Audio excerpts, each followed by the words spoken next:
The arrival of the electronic internet medium has created a pathway to the Middle Ages. What was once a well-guarded and lucrative underground trade has now come to prominence worldwide through the internet superhighway. Individuals with bogus names and secret identities have replaced the shady merchants of earlier days. High-tech, sophisticated internet service providers, ISPs, have replaced the dark alleys and the meeting places. It was late in 1998 that relics began to appear on the internet auction houses. The first incident was by individuals making relics available for what they believed to be a reasonable donation. All in all, this was an honest and harmless attempt to make relics available for veneration. Emails from concerned Catholics, Christians, and non-Christians started appearing on a daily basis at the ICHR USA office. Officers of the auction houses were notified and educated as to the violations regarding the sale of relics in canon law. Relic sellers were contacted when possible and educated as to the code of canon law and made aware of the offensive nature of this practice. Currently, the sale of relics of the Christian saints is rampant on the internet. In the beginning, online auction houses created, albeit unknowingly, a platform for individuals to sell the remains of our great saints. They now knowingly maintain these sacrilegious marketplaces. Over the past 9 years, the increased theft of relics from places of worship and the increasing concern over simony and the authenticity of newer and numerous relics has become a legitimate concern.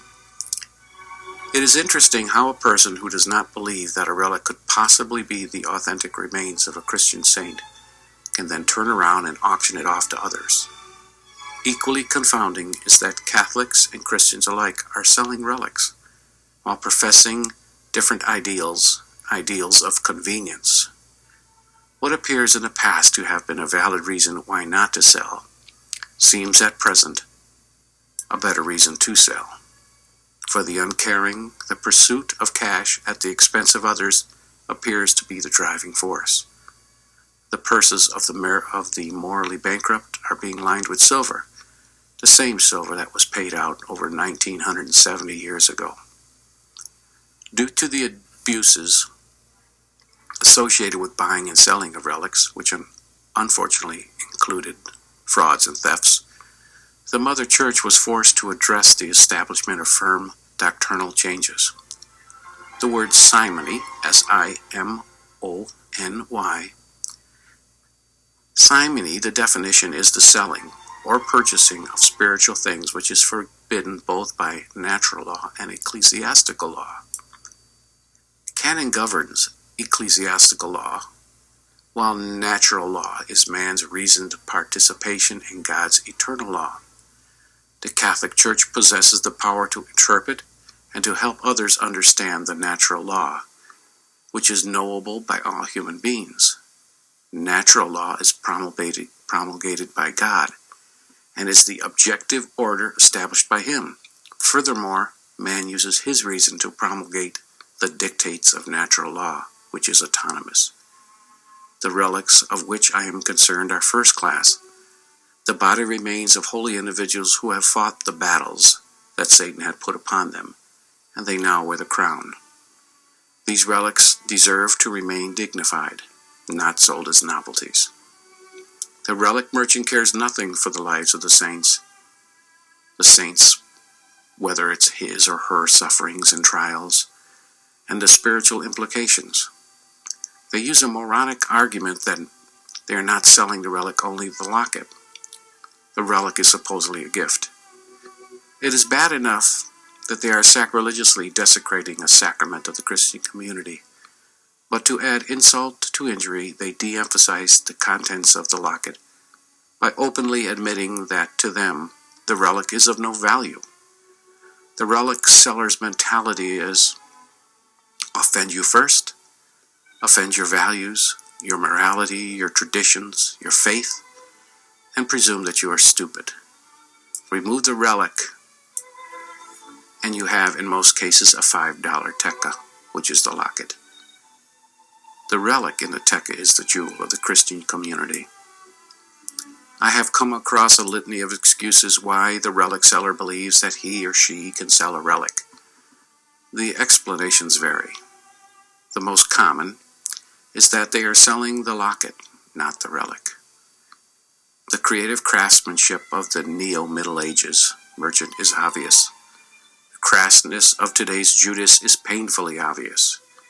Let us not forget his driving motivation: money. For a relic to be valid for public veneration, it must have proper documentation. If a person is selling a relic that is undocumented, it is possible that it might be fraud. If it is a documented relic, the general sale of a relic is a violation of the Code of Canon Law, and a questionable act in civil law, as well as possibly a violation of penal codes. Why then would a company want to participate in commerce that is so offensive to the Christian community and has possible legal implications in city, county, state, and federal laws? I find it interesting how this same establishment that keeps the auction houses from censoring incoming auction copy is the same system that cannot enforce restrictions because of the lack of regulations. I really believe that the auction houses could do something if they honestly cared. The sin of simony has existed throughout time, fueled by the same human weakness and greed. The auction houses refer to themselves as communities.